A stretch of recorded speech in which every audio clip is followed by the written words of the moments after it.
মুজিবনগর সীমান্তে অবৈধ পুশিন ও সীমান্ত হত্যা বন্ধের দাবিতে 11 দলীয় ঐক্যজোটের বিক্ষোভ। মেহেরপুর প্রতিনিধি, দেশের প্রত্যয় নিউজ ডেস্ক। ঘরে ঘরে দেশে জুড়ে চলছে সেলিব্রেশন,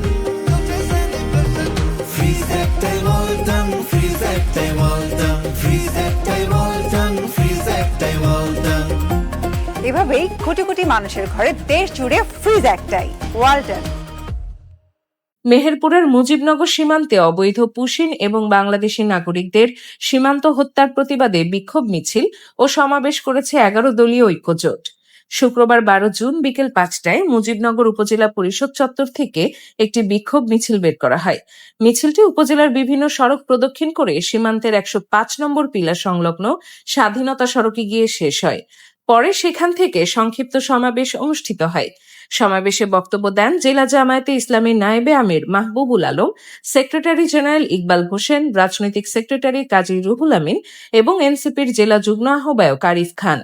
বক্তারা অভিযোগ করেন, সীমান্ত এলাকায় বাংলাদেশি নাগরিকদের হত্যা এবং অবৈধ পুশিনের ঘটনা উদ্বেগজনকভাবে বৃদ্ধি পেয়েছে। তারা এসব ঘটনার তীব্র নিন্দা জানিয়ে সীমান্ত হত্যা বন্ধে এবং অবৈধ পুশিন প্রতিরোধে সরকারের পক্ষ থেকে কার্যকর কূটনৈতিক উদ্যোগ গ্রহণের দাবি জানান। সমাবেশে বক্তারা আরও বলেন, দেশের সার্বভৌমত্ব ও সীমান্ত নিরাপত্তা নিশ্চিত করতে সরকারকে আরও দৃঢ় ও কার্যকর পদক্ষেপ গ্রহণ করতে হবে।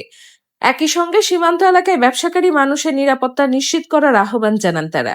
বিক্ষোভ কর্মসূচিতে 11 দলীয় ঐক্যজোটের বিভিন্ন পর্যায়ের নেতাকর্মী, সমর্থক এবং স্থানীয় জনগণ অংশগ্রহণ করেন।